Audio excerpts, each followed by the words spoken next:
రొట్టెలోకైనా, చపాతీలోకైనా and same రైస్‌లోకైనా చాలా టేస్టీగా ఉండే చిక్కుడుకాయ కర్రీ ఎలా చేసుకొని తయారు చేద్దాం చూద్దాం రండి ఫ్రెండ్స్. ఫస్ట్ అయితే కుక్కర్ పెట్టేసి కొంచెం ఆయిల్ వేసుకోవాలి. ఆయిల్ హీట్ అయిన తర్వాత పోపు దినుసులు వేసేసి కొంచెం ఒక 2 చాప్ చేసుకున్న ఆనియన్స్ అయితే వేసేయండి. తర్వాత వచ్చేసి కొంచెం అల్లం వెల్లుల్లి పేస్ట్ వేయాలి. ఈ అల్లం వెల్లుల్లి పేస్ట్ వేసిన తర్వాత ఆ మంట అనేది సిమ్‌లోనే పెట్టుకోండి ఫ్రెండ్స్, లేదంటే అడుగంటుతుంది. సో తర్వాత వచ్చేసి ఒక 2 నిమిషాలు అదైతే మగ్గిన తర్వాత ఒక 2 ఎండుమిర్చి అయితే వేసుకోండి. ఒక 2 ఎండుమిర్చి వేసిన తర్వాత కొంచెం కరివేపాకు వేసుకున్న తర్వాత మొత్తం అంతా ఒకసారి అయితే మిక్స్ చేయండి. మొత్తం మిక్స్ చేసిన తర్వాత ఆల్రెడీ శుభ్రం చేసి పెట్టుకున్న చిక్కుడుకాయ ఉంటుంది కదా, సో ఈ చిక్కుడుకాయలు అనేది అందులో వేసేయండి ఫ్రెండ్స్. మా అమ్మమ్మ అయితే ఈ చిక్కుడుకాయ గింజలను అయితే తింటుంది, ఫ్రై చేసుకున్నది కూడా చాలా టేస్టీగా ఉంటుంది ఫ్రెండ్స్. ఒకసారి అయితే మీరు ట్రై చేయండి. సో ఇదంతా ఒకసారి అయితే మిక్స్ చేసుకొని దానికి సరిపడా కొంచెం సాల్ట్ అయితే యాడ్ చేసుకోండి. సాల్ట్ యాడ్ చేసుకున్న తర్వాత కొంచెం పసుపు, కొంచెం పసుపు వేసుకొని తర్వాత కొంచెం కారం అయితే వేసుకోండి. కారం ఎక్కువ స్పైసీ కావాలంటే కొంచెం ఎక్కువ అయితే వేసుకోవచ్చు. తర్వాత వచ్చేసి కొంచెం కారం అయితే వేసుకోండి. ఈ కారం అంతా వేసిన తర్వాత ఒకసారి అయితే అది మళ్ళీ ఒకసారి మిక్స్ చేయండి.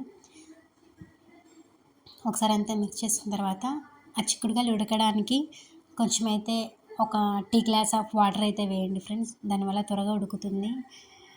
ఇష్టం లేని వాళ్ళైతే ఇలా నేనైతే కుక్కర్లో చేస్తున్నాను. సో ఒక్క విజిల్ అయితే సరిపోతుంది దీనికి. కుక్కర్ పెట్టేసి ఒక విజిల్ అయితే సరిపోతుంది. కుక్కర్ ఇష్టం లేని వాళ్ళైతే డైరెక్ట్ అయితే చేసేయచ్చు. డైరెక్ట్ చేసినా కూడా బాగానే ఉంటుంది. సో లాస్ట్ వచ్చేసి టమాటాస్ అయితే వేసేయండి. ఒక 1 టమాటా అయితే నేను ఇలా చాప్ చేసుకున్న టమాటా వేసాను. టమాటా ముందు వేస్తే దాని జ్యూసీ అనేది మొత్తం ఆవిరైపోతుంది ఫ్రెండ్స్, అందుకోసం నేనైతే టమాటా పైన అయితే వేస్తున్నాను. సో తర్వాత జ్యూసీ వస్తుంది. మొత్తం అంతా ఒకసారి అయితే మిక్స్ చేసిన తర్వాత కుక్కర్ అయితే పెట్టండి ఫ్రెండ్స్. మూత పెట్టేసి అయితే ఒక్క విజిల్ పెట్టేస్తే అయిపోతుంది. సో ఒక విజిల్ పెట్టిన తర్వాత ఇలా అయితే ఉడుకుతుంది ఫ్రెండ్స్. తర్వాత వచ్చేసి మొత్తం అంతా ఉడికి ఒక విజిల్ వచ్చిన తర్వాత కొంచెం ధనియా పొడి అయితే వేయండి. చూసారు కదా మొత్తం అంతా మగ్గిపోయింది. ఇది లైటింగ్ ప్రాబ్లం వల్ల బ్లాక్గా కనిపిస్తుంది ఫ్రెండ్స్, అంతే మాడిపోయింది అయితే అనుకోకండి. సో కొంచెం ధనియా పొడి అండ్ లాస్ట్కి కొంచెం కొబ్బరి పొడి అయితే వేసుకోండి. సో ఈ కొబ్బరి పొడి వేయడం వల్ల చాలా టేస్ట్ అయితే ఇంకా చేంజ్ అవుతుంది ఫ్రెండ్స్. సో కొబ్బరి పొడి వేసుకున్న తర్వాత ఇవి రొట్టెల్లోకైనా చపాతీలోకైనా చాలా బాగుంటుంది అండ్ హెల్త్కి కూడా చాలా మంచిది చిక్కుడుకాయ అనేది. సో ఇంట్రెస్ట్ ఉంటే ట్రై చేయండి ఫ్రెండ్స్. అంతే ఫ్రెండ్స్, అయిపోయింది. ఒకసారి అయితే చిక్కుడుకాయని ఈ విధంగా ఒకసారి అయితే ట్రై చేసి చేయండి, చాలా బాగుంటుంది. సో వీడియో నచ్చితే లైక్ చేయండి ఫ్రెండ్స్, కామెంట్ చేయండి.